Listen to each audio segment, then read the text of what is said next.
नमो भगवते वासुदेवाय। अतः पंचमो अध्याय। विदुर जी का प्रश्न और मैत्रेय जी का सृष्टि क्रम वर्णन। श्री सुखदेव जी कहते हैं, परम ज्ञानी मैत्रेय मुनि हरिद्वार क्षेत्र में विराजमान थे। भगवत भक्ति से शुद्ध हुए हृदय वाले विदुर जी उनके पास जा पहुँचे और उनके साधु स्वभाव से आप्यायित होकर उनसे पूछा। विदुर जी ने कहा, भगवन, संसार में सब लोग सुख के लिए कर्म करते हैं, परंतु उनसे न तो उन्हें सुख ही मिलता है और न उनका दुख ही दूर होता है, बल्कि उससे भी उनके दुख की वृद्धि ही होती है। अतः इस विषय में क्या करना उचित है, यह आप मुझे कृपा करके बतलाइए। जो लोग दुर्भाग्यवश भगवान श्री कृष्ण से विमुख, अधर्म परायण और अत्यंत दुखी हैं, उन पर कृपा करने के लिए ही आप जैसे भाग्यशाली भगवत भक्त संसार में विचरा करते हैं। साधु शिरोमणि, आप मुझे उस शांतिप्रद साधन का उपदेश दीजिए जिसके अनुसार आराधना करने से भगवान अपने भक्तों के भक्तिपूर्ण हृदय में आकर विराजमान हो जाते हैं और अपने स्वरूप का अपरोक्ष अनुभव कराने वाला सनातन ज्ञान प्रदान करते हैं। त्रिलोकी के नियंता और परम स्वतंत्र श्री हरि अवतार लेकर जो लीलाएं करते हैं, जिस प्रकार अकर्ता होकर भी उन्होंने कल्प के आरंभ में इस सृष्टि की रचना की, जिस प्रकार इसे स्थापित कर वे जगत के जीवों की जीविका का विधान करते हैं, फिर जिस प्रकार इसे अपने हृदय आकाश में लीन कर वृत्ति शून्य हो योग माया का आश्रय लेकर शयन करते हैं, और जिस प्रकार वे योगेश्वर प्रभु एक होने पर भी इस ब्रह्मांड में अंतर्यामी रूप से अनुप्रविष्ट होकर अनेकों रूपों में प्रकट होते हैं, वह सब रहस्य आप हमें समझाइए। ब्राह्मण, गो और देवताओं के कल्याण के लिए जो अनेकों अवतार धारण करके लीला से ही नाना प्रकार के दिव्य कर्म करते हैं, वह भी हमें सुनाइए। यशस्वियों के मुकुटमणि श्री हरि के लीला अमृत का पान करते करते हमारा मन तृप्त नहीं होता। हमें यह भी सुनाइए कि उन समस्त लोकपतियों के स्वामी श्री हरि ने उन लोकों, लोकपालों और लोकालोक पर्वतों से बाहर के भागों को, जिनमें ये सब प्रकार के प्राणियों के अधिकारानुसार भिन्न भिन्न भेद प्रतीत हो रहे हैं, किन तत्वों से रचा है। द्विजवर, उन विश्वकर्ता स्वयंभू श्री नारायण ने अपनी प्रजा के स्वभाव, कर्म, रूप और नामों के भेद की किस प्रकार रचना की है। भगवान, मैंने श्री व्यास जी के मुख से ऊंच नीच वर्णों के धर्म तो कई बार सुने हैं, किंतु अब श्री कृष्ण कथा अमृत के प्रवाह को छोड़कर अन्य स्वअल्प सुखदायक धर्मों से मेरा चित्त ऊब गया है। उन तीर्थपाद श्री हरि के गुणानुअनुवाद से तृप्त हो भी कौन सकता है। उनका तो नारद आदि महात्मागण भी आप जैसे साधुओं के समाज में कीर्तन करते हैं, तथा जब ये मनुष्यों के कर्णरंध्रों में प्रवेश करते हैं, तब उनकी संसार चक्र में डालने वाली घर गृहस्थी की आसक्ति को काट डालते हैं। भगवान, आपके सखा मुनिवर कृष्णदेवपायन ने भी भगवान के गुणों का वर्णन करने की इच्छा से ही महाभारत रचा है। उसमें भी विषय सुखों का उल्लेख करते हुए मनुष्यों की बुद्धि को भगवान की कथाओं की ओर लगाने का ही प्रयत्न किया गया है। यह भगवत कथा की रुचि श्रद्धालु पुरुष के हृदय में जब बढ़ने लगती है, तब अन्य विषयों से उसे विरक्त कर देती है। वह भगवत चरणों के निरंतर चिंतन से आनंद मग्न हो जाता है और उस पुरुष के सभी दुखों का तत्काल अंत हो जाता है। मुझे तो उन शोचनीयों के भी शोचनीय अज्ञानी पुरुषों के लिए निरंतर खेद रहता है, जो अपने पिछले पापों के कारण श्री हरि की कथाओं से विमुख रहते हैं। हाय, काल भगवान उनके अमूल्य जीवन को काट रहे हैं और वे वाणी, देह और मन से व्यर्थ वाद विवाद, व्यर्थ चेष्टा और व्यर्थ चिंतन में लगे रहते हैं। मैत्रेय जी, आप दीनों पर कृपा करने वाले हैं, अतः भोरा जैसे फूलों में से रस निकाल लेता है, उसी प्रकार इन लौकिक कथाओं में से उनकी सारभूता परम कल्याणकारी पवित्र कीर्ति श्री हरि की कथाएं छांटकर हमारे कल्याण के लिए सुनाइए।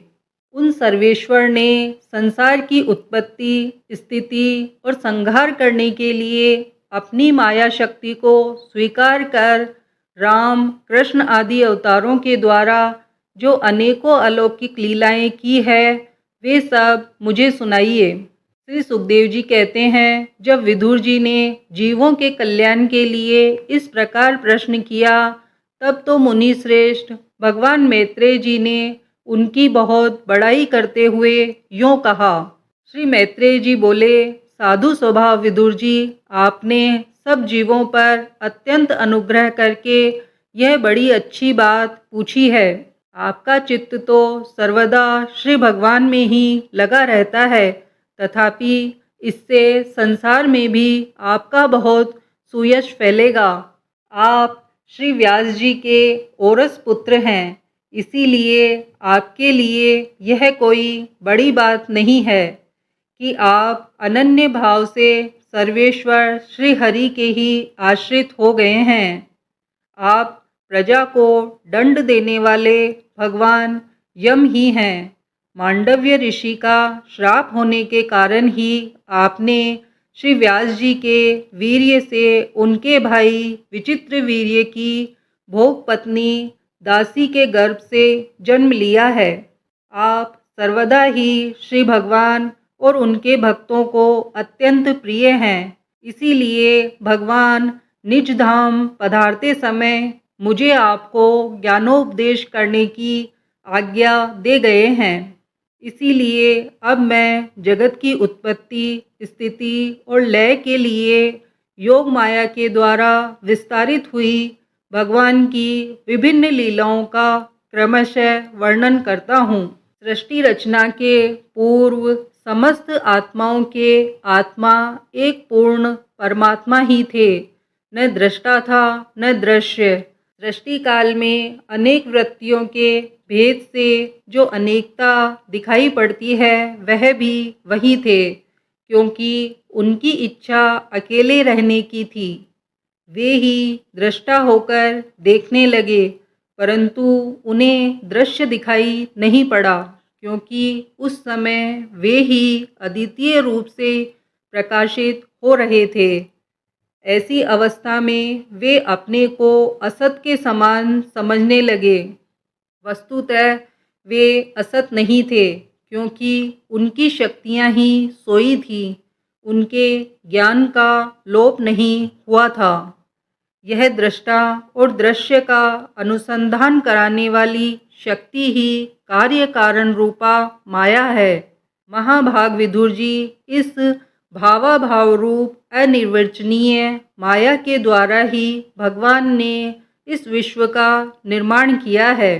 काल शक्ति से जब यह त्रिगुणमयी माया शोभ को प्राप्त हुई, तब उन इंद्रियातीत चिन्मय परमात्मा ने अपने अंश पुरुष रूप से उसमें चिदाभास रूप बीज स्थापित किया। तब काल की प्रेरणा से उस अव्यक्त माया से महतत्व प्रकट हुआ। वह मिथ्या अज्ञान का नाशक होने के कारण विज्ञान स्वरूप और अपने में सूक्ष्म रूप से स्थित प्रपंच की अभिव्यक्ति करने वाला था। फिर चिदाभास गुण और काल के अधीन उस महतत्व ने भगवान की दृष्टि पड़ने पर इस विश्व की रचना के लिए अपना रूपांतर किया।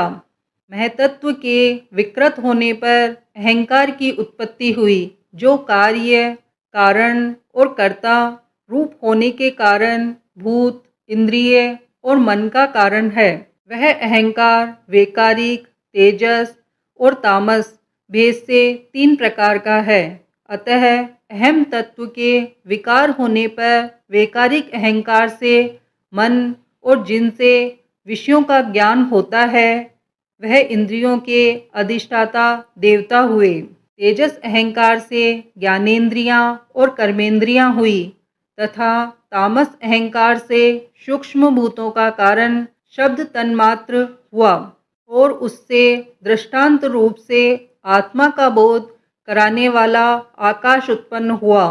भगवान की दृष्टि जब आकाश पर पड़ी तब उससे फिर काल, माया और चिदाभास के योग से स्पर्श तन्मात्र हुआ और उसके विकृत होने पर उससे वायु की उत्पत्ति हुई। अत्यंत बलवान वायु ने आकाश के सहित विकृत होकर रूप तन्मात्र की रचना की और उससे संसार का प्रकाशक तेज उत्पन्न हुआ। फिर परमात्मा की दृष्टि पड़ने पर वायु युक्त तेज ने काल, माया और चिदांश के योग से विकृत होकर रस तन्मात्र के कार्य जल को उत्पन्न किया। तदंतर तेज से युक्त जल ने ब्रह्म का दृष्टिपात होने पर काल, माया और चिदंश के योग से गंध गुणमयी पृथ्वी को उत्पन्न किया। विदुर जी, इन आकाश आदि भूतों में से जो भूत पीछे पीछे उत्पन्न हुए हैं, उनमें क्रमशः अपने पूर्व भूतों के गुण भी अनुगत समझने चाहिए। ये महतत्व आदि के अभिमानी, विकार, विक्षेप और चेतनांश विशिष्ट देवगण श्री भगवान के ही अंश हैं, किंतु पृथक पृथक रहने के कारण जब वे विश्व रचना रूप अपने कार्य में सफल नहीं हुए, तब हाथ जोड़कर भगवान से कहने लगे। देवताओं ने कहा, देव, हम आपके चरण कमलों की वंदना करते हैं। ये आपकी शरण में आए हुए जीवों का ताप दूर करने के लिए छत्र के समान है तथा इनका आश्रय लेने से यतिजन अनंत संसार दुख को सुगमता से ही दूर फेंक देते हैं।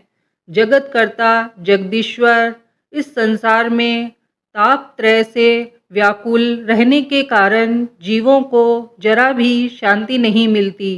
इसीलिए भगवान, हम आपके चरणों की ज्ञानमयी छाया का आश्रय लेते हैं।